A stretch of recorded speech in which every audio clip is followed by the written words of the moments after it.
Testing.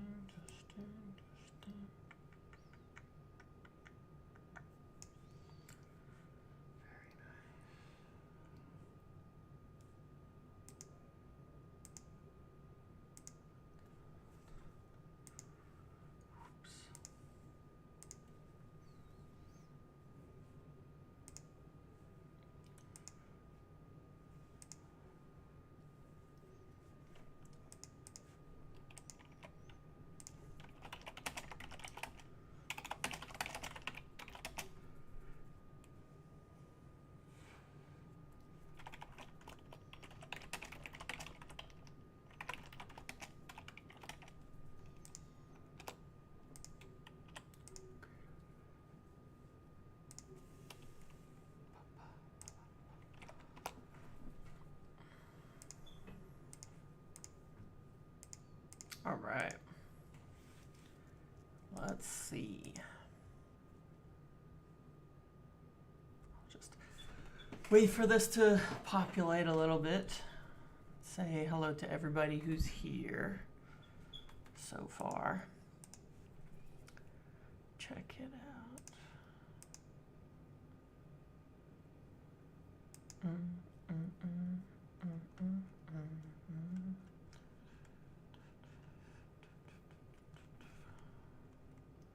Questions.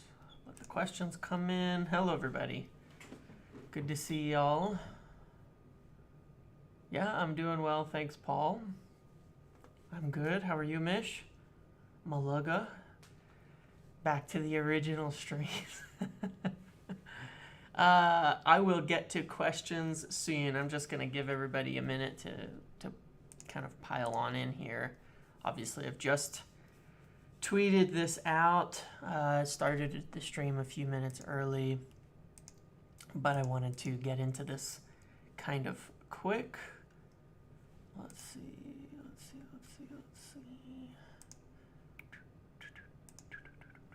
I will do questions. I will answer practically everything. I've got a, let me see if I can make my volume a little better. Thank you, Zach.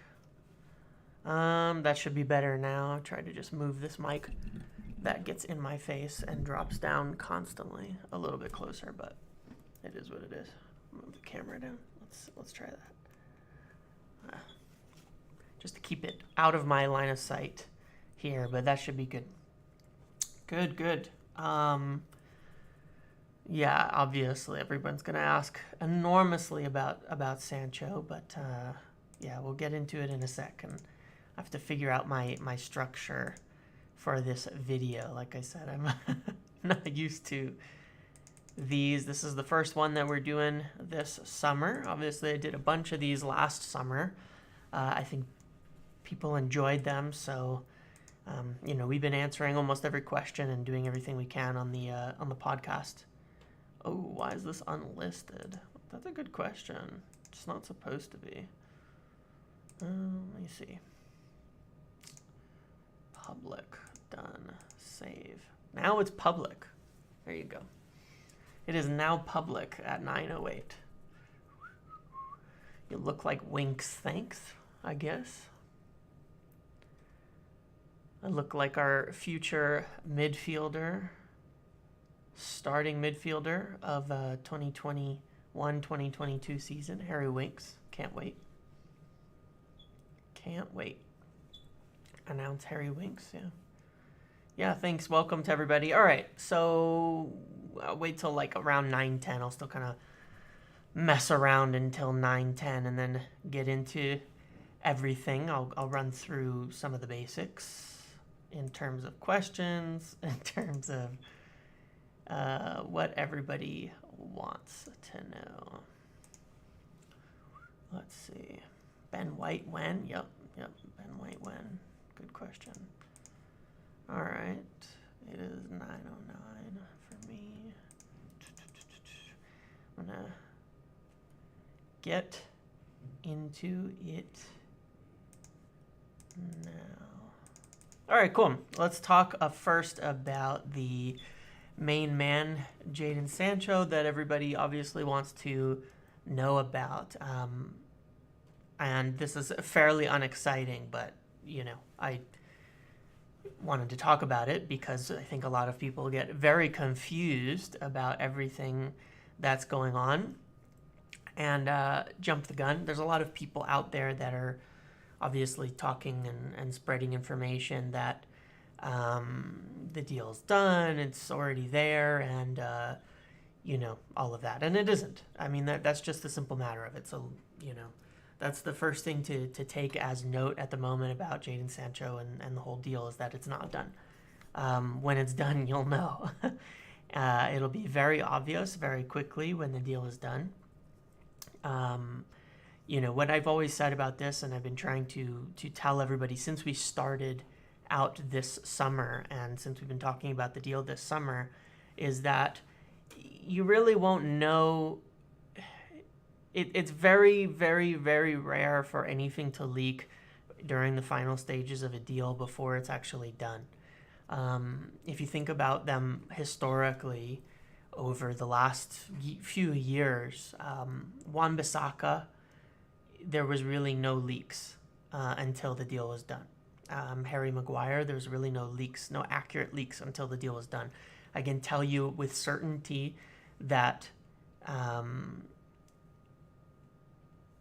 Harry wasn't agreed until the night before that it broke. I can tell you with certainty that Wan-Bissaka, we had somebody really great on the Crystal Palace side who was giving us information that on the Wan-Bissaka deal there was oh no, PJ. On the Wan-Bissaka deal there was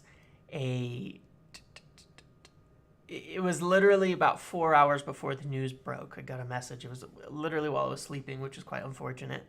That there was a bid and it was all set.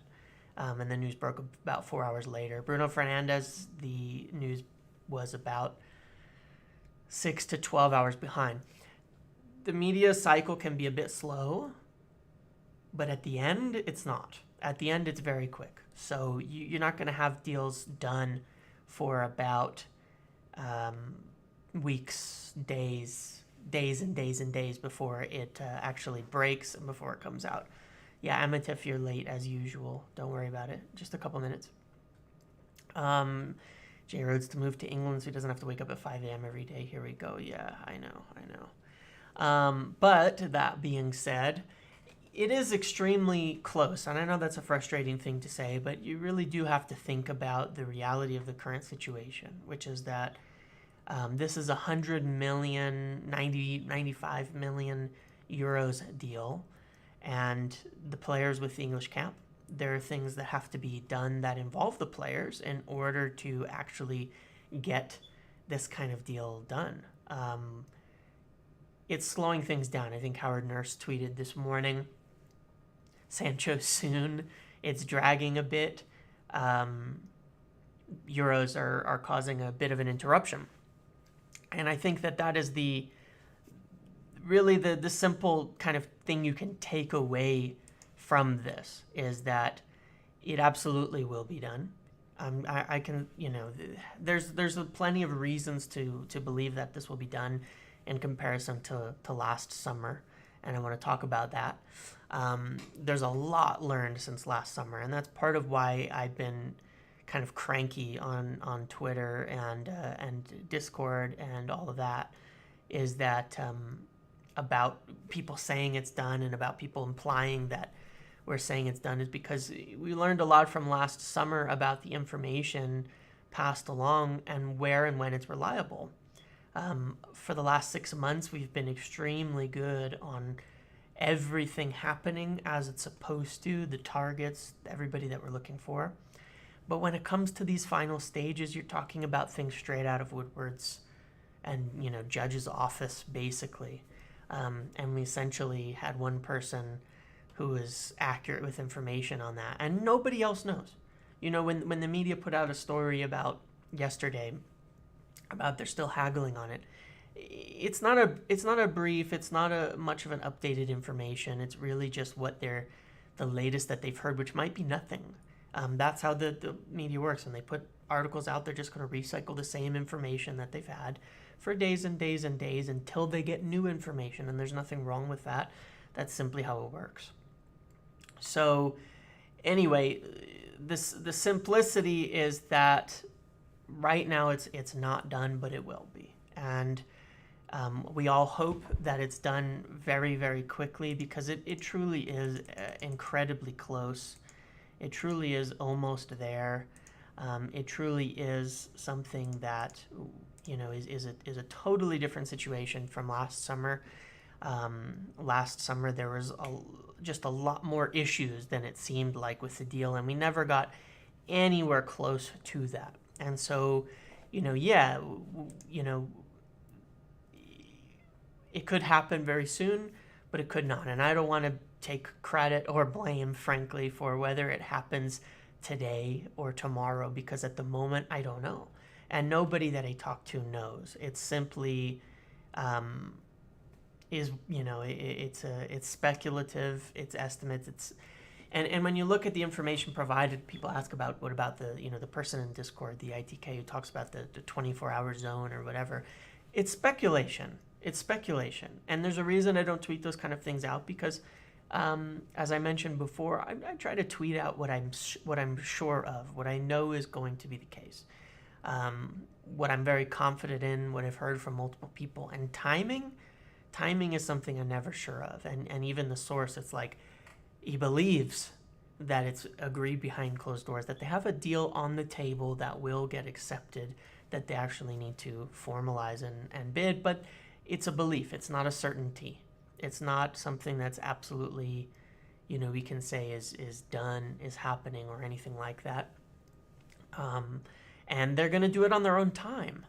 They're going to do it on their own time. They're going to do it when it makes sense. And like I was just mentioning, there's a lot of factors at play when it comes to the Euros.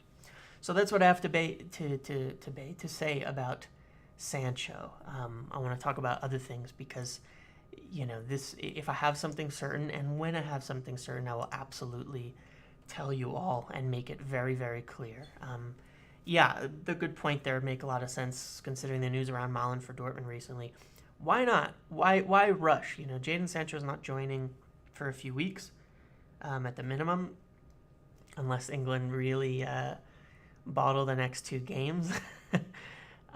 Which who knows, but so there's not a massive rush of that, but I do think the club would like to get something happening, and in the meantime, just think about how we will go for Kingsley Coman instead, right? If it doesn't work out, it's okay. If we don't get Sancho, we'll get Kingsley Coman, or we'll get Sarr, or we'll get Rafinha, or someone like that, but we will buy a right winger. That's a joke. We're getting Jadon Sancho. Just relax. Let's move on and talk about what is a little bit more interesting, which is Kieran Trippier. And I think there's a point to be taken here about Kieran Trippier, which is that you essentially had no big hype, no big news about the bid for Kieran Trippier, and now suddenly it's come out that we bid £10 million or something like that. And then there's another Italian story saying we bid 20 plus 5 million euros. And what I can tell you is that when we said it was close, it's about as close as the deal can get at that time. Player wants to move.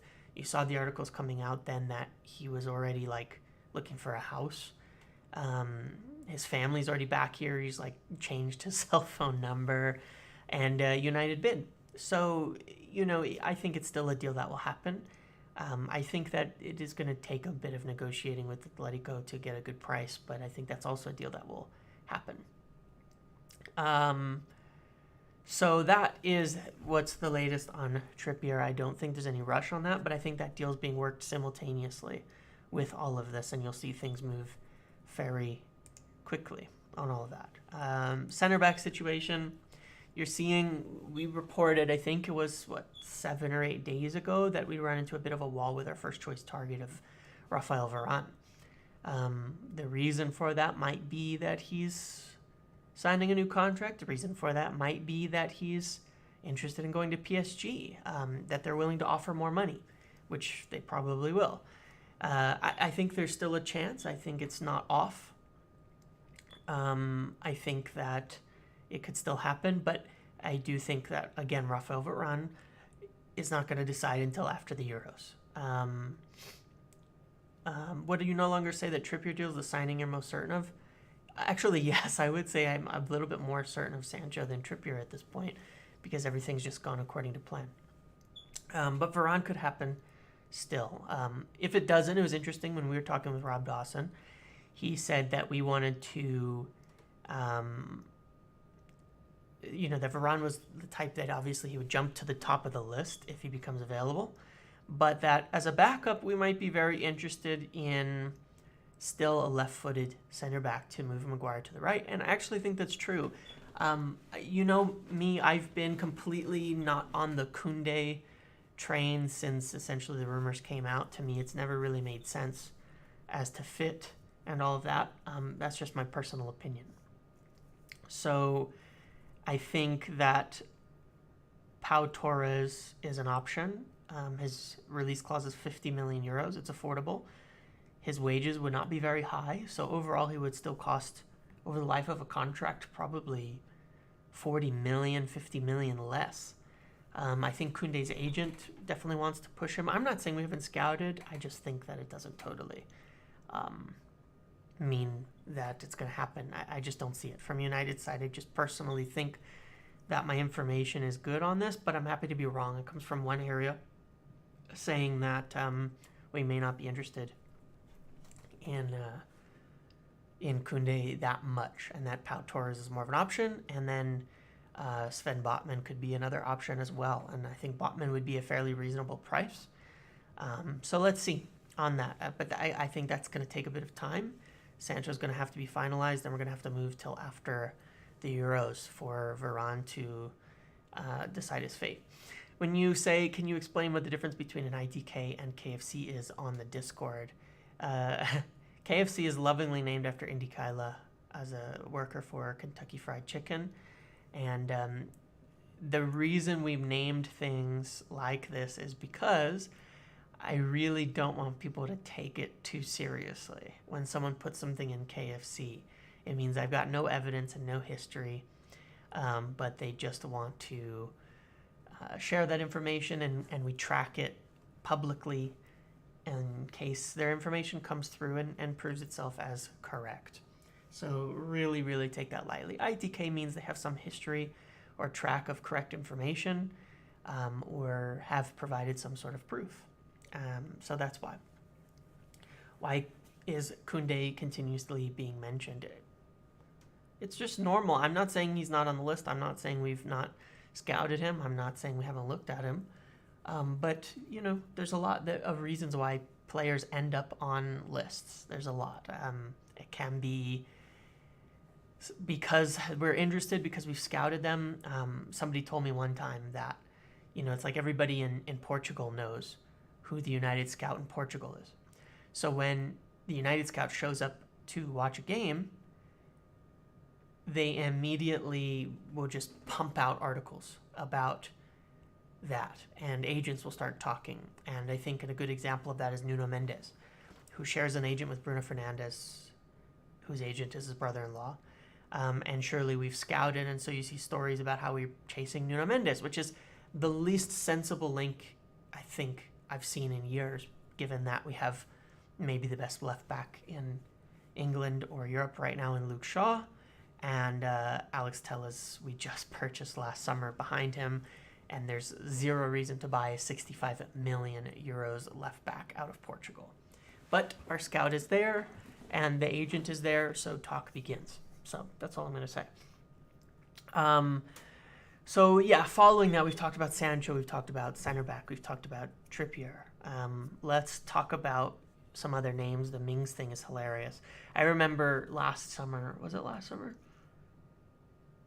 I think last summer when people talking about how we needed a center back signing, and I suggested at that time, because there was a small link to Mings, I suggested at that time, would you rather Mings than nobody? And everybody said nobody. And now I think people have changed their tune. Proper player Mings is. I think he'd be fantastic. But let's move on to the midfield, because I think it's really funny. uh, all of this, let's talk about Calvin Phillips.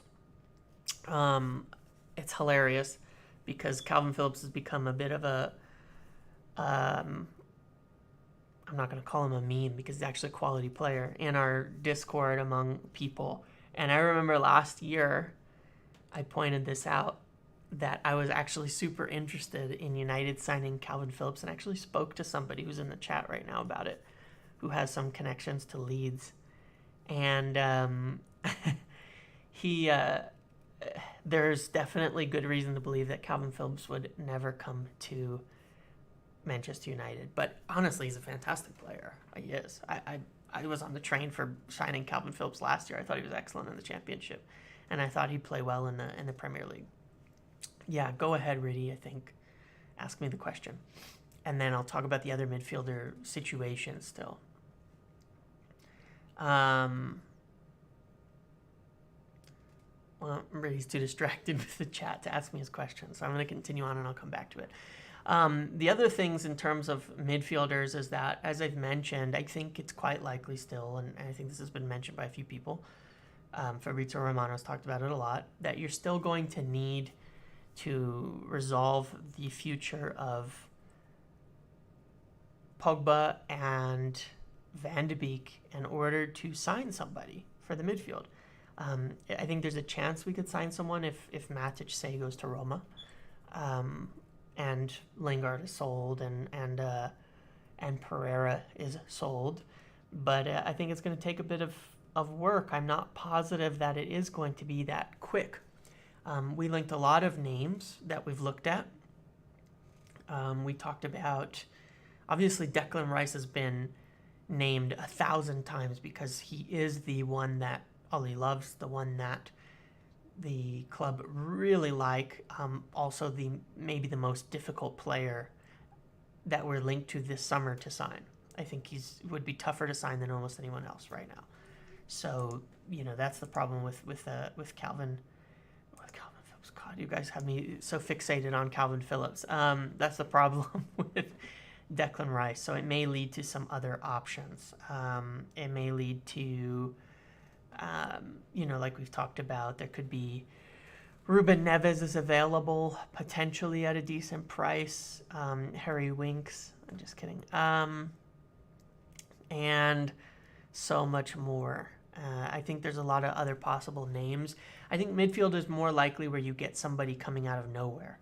But I linked a lot of names earlier. I have to go back and look at them. I'm sorry, I can't remember off the top of my head because we've talked about it so many times. I don't think Basuma is actually an option at all. We've looked at Camavinga, we've looked at Tchouaméni, we've looked at a lot of players for this area. The difficulty with the midfield is there's a lot of options, and it's hard to say who's actually going to be better. Saul, we've been looking at for years, but the likelihood of him leaving is very low. Always has been, but he's always been someone we've liked a lot.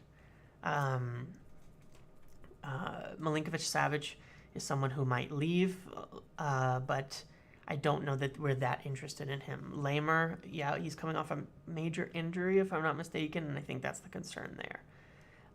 But there was some interest in him as well. So I haven't heard any links from us with Kamara, but Locatelli's going to stay in Italy and go to Juventus. My God. You guys are really obsessed with Locatelli. I mean, I get it. He's a nice player, but he's as good as said he's staying in Italy and going to Juventus. Zachariah is another who we had some interest in, but is coming off a major injury, and the price that was being asked for a player with an injury history like his is quite high.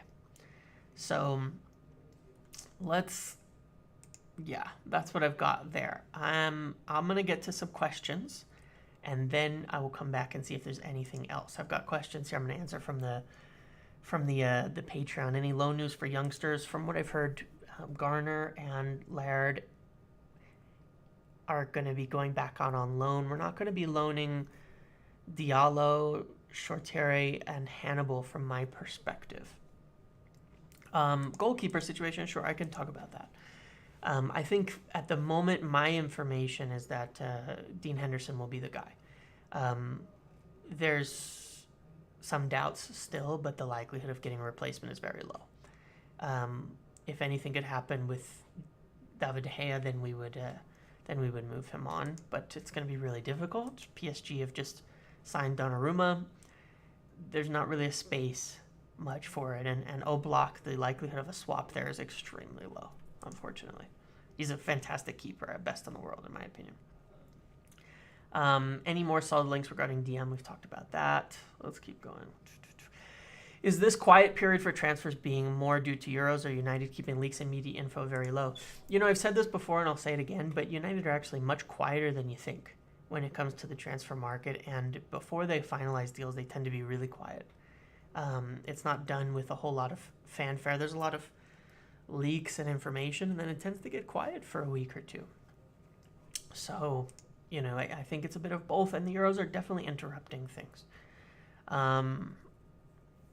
Any updates behind the difference of news between UK and our sources with Fabrizio's?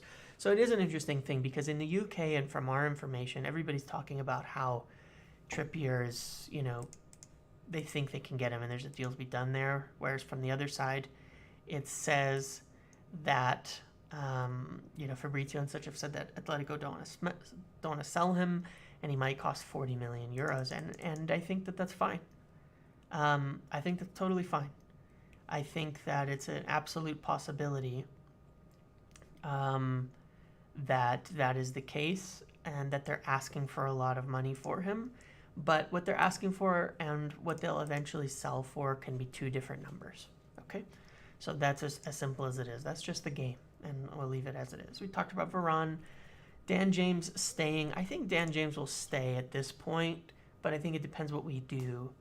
I think we really don't want to be short on forwards. I think next summer you might see a bit of a clear out when it comes to Dan James and Anthony Martial.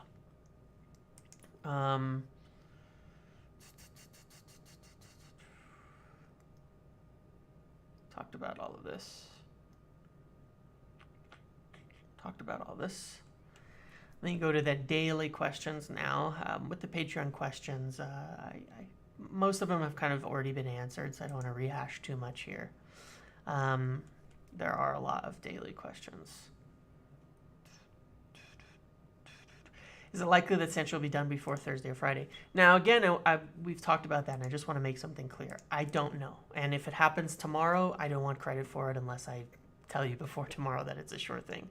If it happens today, I don't want credit for it that it happens today. There's no way, in my opinion, that he leaves Euros, comes and signs and holds up the shirt before the end of the Euros. So at best, I think you could get a agreed in principle, and that could absolutely happen this week. It really could. So yeah. Jesse Lingard's future, I think he absolutely could and will be sold. He wants to play. He wants to go somewhere, and he wants to play. And I think that's the biggest thing that's going to affect that. But I think that and Matic and Pereira are key for any sort of midfield signing to happen. Curious about the Pogba situation. A free transfer away would be such a hit. Yeah, so Pogba situation, I think I've been saying for about 2 years that I expect him to run his contract down. And at the moment, he continues to do that. And that seems like the most likely outcome. So I think it's most likely that is what happens at the end of the day, is that he runs his contract down and walks for free and gets to choose things, choose what he wants to do. The thing is that from a financial perspective and all that, why not do it when he has the pick of the litter next summer at this point? When he could go to Madrid, he could go to Barcelona, he could go to Juventus. I think if it really gets to the end of the summer, there's a chance he could be sold for cheaper. Should we expect signing sooner after the Euros? Again, most of it will be after the Euros for good reason.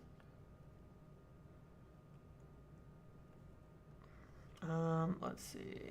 Ole's new contract, I think, will happen again once things kind of kick off and he comes back. He's in Norway at the moment. And I think that when he comes back and when signings occur, it'll happen at the same time. Another out is with Diogo Dalot. There absolutely has been a new offer from AC Milan for him for a loan plus option. And I think that we'll negotiate there to see if we can get an obligation. We're fine pushing the sale out another year as long as we're sure that we're going to get a sale on it. But we absolutely want to move him. It doesn't seem like he's one that's going to be sticking around for any reason. All right, let me talk about Ronaldo to answer any questions about that, and then I'll see if there's anything else in the chat to answer, and then I'm going to end it after that. With Ronaldo, the very funny thing is that there really are legitimate links to him. It's been discussed. It's been brought up. It was brought up even last summer. And it's probably not likely. It's just not. He's going to want an enormous amount of money that we don't need to spend, especially with Cavani staying. The plan is still to bring in a new striker next summer, someone big like Cavani, like Haaland or Harry Kane, even next summer. Anything else? Let me see.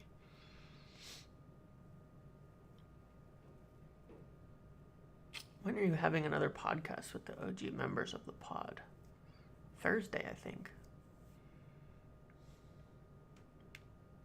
Will Donnie play more next year? If the Pogba situation is resolved, yes. I think most likely we resolve Sancho, a center back, a right back, and then a midfielder is still in question. But I think we'll get I think Sancho, a right back, and a center back are the most simple at the moment. Yeah, Vlahovic is an interesting one for next summer, but a lot of clubs are going to be chasing him. Why was I so confident on Sancho last September, October? It's a complicated situation, but I tell you with certainty that I'm going to blame the management at United because they made people within the club feel certain, including Ollie, and including Sancho himself. And that's all there is to it, really. And it was a complete misestimation by the people in the club at the time with what they were saying. I think Matic could definitely leave if he wants to play a lot more, but I think we will want to buy someone if he is leaving. So obviously there's a million other things we could talk about, but I think I'm going to end it here. I think I've answered everything that I can safely answer at the moment. And if anything else comes up, anything of certainty, I'll definitely let you all know as soon as possible. And I want to thank everybody for watching the video, for asking questions, for listening to the podcasts. We've got another one coming out Thursday. And for being a part of the community. So, thank you all very much, and I will talk to you all again soon.